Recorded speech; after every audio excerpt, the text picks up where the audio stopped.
Hello dear students, कैसे हैं आप सभी।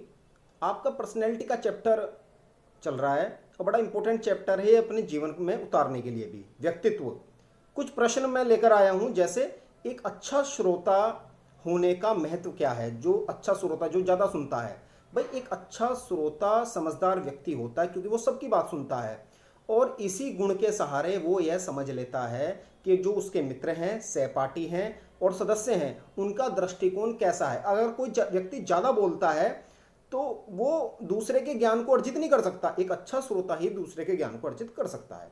अगला प्रश्न, पित्रागति। भाई पित्रागति होती है वंशानुक्रम की मुख्य विशेषता क्या है। भाई हमारे पित्रागति की जो संरचना का आधारशिला होती है, यानी कि जो हमें मिलता है वो हमारे पूर्वजों से पित्रागति हमें मिलती है, वंशानुक्रम मिलता है। और ये वंशानुक्रम व्यक्तित्व का एक अदृश्य कारक होता है जो स्वतः ही हमें गर्भाधान में मिल जाता है और ये स्थिर है, ये बदला नहीं जा सकता है और अचल है।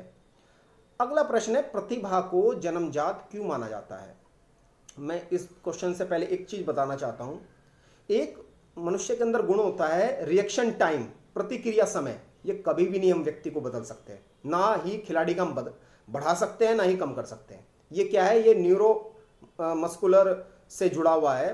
क्योंकि अगर संकेत पर कोई किसी ने कैसे गति करी, मान लो यहाँ चोटी काटी और एकदम से हाथ को हटाया, ये सेंसरी नर्व्स ब्रेन में गई और मोटर नर्व्स ने आकर के इसे सूचना दिया हाथ को कि हटाए, या कि ऑन योर मार्क सेट। अब सेट के बाद जब फायर होगा या गो या विसिल होगी तो बच्चा कितनी गति से एकदम से आगे बढ़ता है, इसे कहते हैं रिएक्शन टाइम।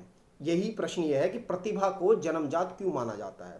भाई मनोवैज्ञानिकों ने कहा है कि प्रतिभा जन्मजात होती है, लेकिन अभी भी पुष्ट प्रमाणों से यह सिद्ध नहीं हुआ है। फिर भी अध्ययन इस और यह दर्शाते हैं कि बहुत सारी योग्यता वाले व्यक्ति ही विरले होते हैं और उनके पांव वास्तव में पालने में दिखाई दे जाते हैं। जैसे एक मुहावरा था, पूत के पांव पालने में दिखाई देते हैं, बिल्कुल उसके गुण बचपन से ही उसको दिखाई देने लगते हैं। अगला प्रश्न है, शारीरिक शिक्षा का ध्येय क्या है, मोटो क्या है। भाई व्यक्ति का सर्वांगीण विकास, सारा जो विकास है, फिजिकल है, मोरल है, इमोशनल है, सोशल है, सारे विकास, ये शारीरिक शिक्षा का मुख्य ध्येय है। अगला प्रश्न है, शारीरिक शिक्षा, जो राष्ट्रीय शारीरिक शिक्षा योजना में शारीरिक शिक्षा का कौन सा उद्देश्य दृष्टिगोचर दिखाई देता है। भाई प्रत्येक बालक को शारीरिक, मानसिक, सांवेगिक यानी कि इमोशनल दृष्टि से स्वस्थ बनाना और उनमें ऐसे व्यक्तिक और सामाजिक गुणों का विकास करना जिससे वह अन्य लोगों के साथ सुख से रह सके और अपने आप को एक सुयोग्य नागरिक के रूप में विकसित कर सके। ये है फिजिकल एजुकेशन का जो राष्ट्रीय शारीरिक योजना में शारीरिक शिक्षा का उद्देश्य जो दृष्टिगोचर होता है। तो मैंने आपको कुछ प्रश्नों के माध्यम से, देखिए व्यक्तित्व का चैप्टर मनुष्य के शरीर मन से जुड़ा हुआ है, मन, उसका आचरण और उसका शरीर।